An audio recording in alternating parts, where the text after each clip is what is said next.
keep it moving now. Don't you see what I'm doing? Let's get it, let's get it, let's get it, let's get it, let's get it, let's get it, let's get it. I'm Aaron Crane, and this is your Region 9 recap. Over at Hurricane, the Tigers hosted the Snow Canyon Warriors. Let's send it to our Big O Tires fan cam as the Tigers student section gets ready for the game. Dylan Gabriel will drop back and connect with Austin McRoberts for a big pickup to move the chains. Then Gabriel would deliver a strike to Brody Jacobs for the game's first score.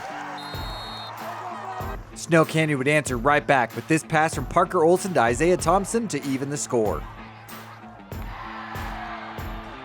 Hurricane would then march down the field, and it was McRoberts capping off the drive with a touchdown from 5 yards out.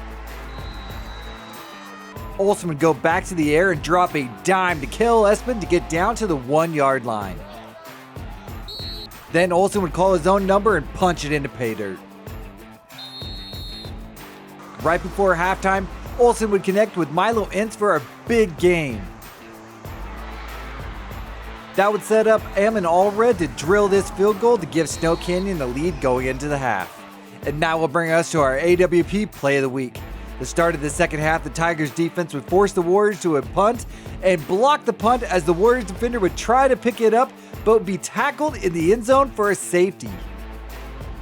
Brody Jacobs would then burst through the Warriors defense as he would rip off a 35-yard touchdown run. The Tigers would then go for two and get it. The Tigers would get the ball back as Gabriel would roll to his left and find a wide open CJ Trump for a 75-yard touchdown.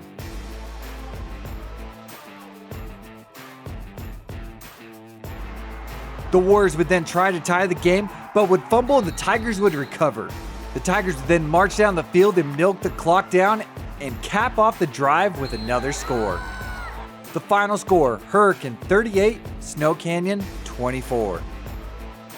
Over at Pineview, the Panthers took on the Desert Hills Thunder. Briggs Barney would dump a pass off to Isaac Andresen, who would dive for the score but would fumble out of bounds for a touchback. After trading possessions, the Thunder would be forced to punt, and the Panthers defense would come up big with this block. Capitalizing on the good field position is Corbin Yoakum punching it into pay dirt. Barney would then be picked off by Trayson Graham, who would turn on his jets and take it to the house for a pick six.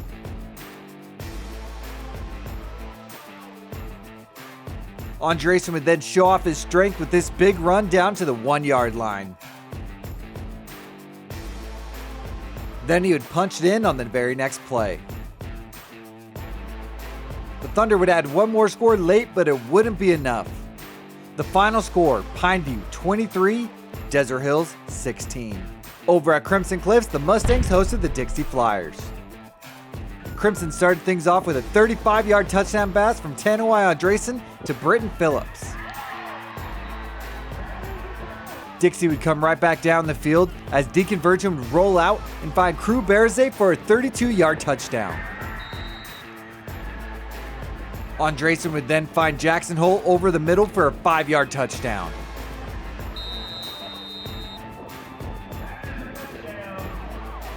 And that will bring us to our Snow College Big Hit of the Week by Major Stokes. Virgin would then drop back and fire a pass, but he'd be picked off by Austin Benson, who would give the ball back to the Mustangs offense. Benson would make another big play, this time taking the deflected punt for a touchdown that put Crimson ahead for good. Andresen would then explode up the middle here and set Crimson up one last time.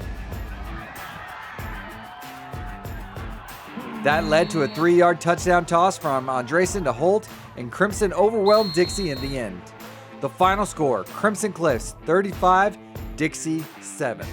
The Region 9 recap is brought to you by Whipple Service Champions, Stephen Wade Auto Center, Dealer Collision Center, AWP, Big O Tires, Snow College, Nets on Fire, The Rink, and The Rally Stop. For St. George News, I'm Aaron Crane.